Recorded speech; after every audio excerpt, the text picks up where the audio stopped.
On August 12, 2026, the steel sector faces a major capital event.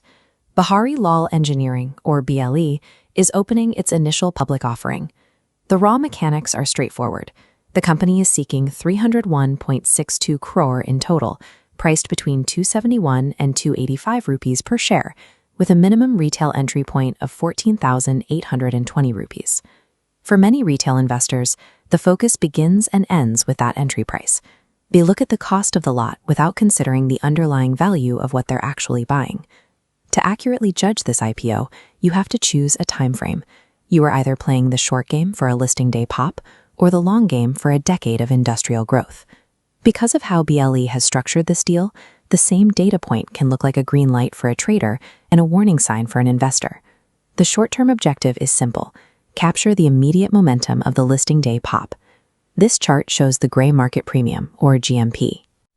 Current estimates sit between 23 and 54 rupees, which points toward an expected listing gain of 8 to 19%. However, that trade faces a major hurdle. 69% of this issue, roughly 208 crore, is an offer for sale, or OFS. Here, capital flows away from the company, into the pockets of exiting promoters. These funds will not build new factories or expand operations. To offset that promoter exit, underwriters have priced the IPO at a moderate 18.65x earnings. They are using valuation to lure in the volume needed to absorb that heavy supply of shares. For the short game, the business model is secondary. The trade is entirely about the friction between structural supply and market demand.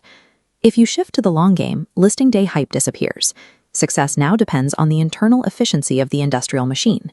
This data shows a highly efficient operation. BLE reports a 27.1% return on capital employed and a 23.6% return on equity. Those returns are driven by niche dominance. BLE holds up to 11.5% of the national market for custom metal rolls and engineering castings. That specific market position allowed them to grow their profit margins to 12.1% in the 2026 fiscal year, a significant climb from previous years. This is where the remaining 93 crore, the fresh issue, comes in. This capital stays within the company, acting as direct fuel for debt reduction and capacity expansion. A long-term homeholder is buying into a high-margin machine and providing the capital to make it larger. But even a profitable engine has points of failure. Over a 5-year horizon, BLE faces structural risks that could stall their growth. The primary threat is client concentration.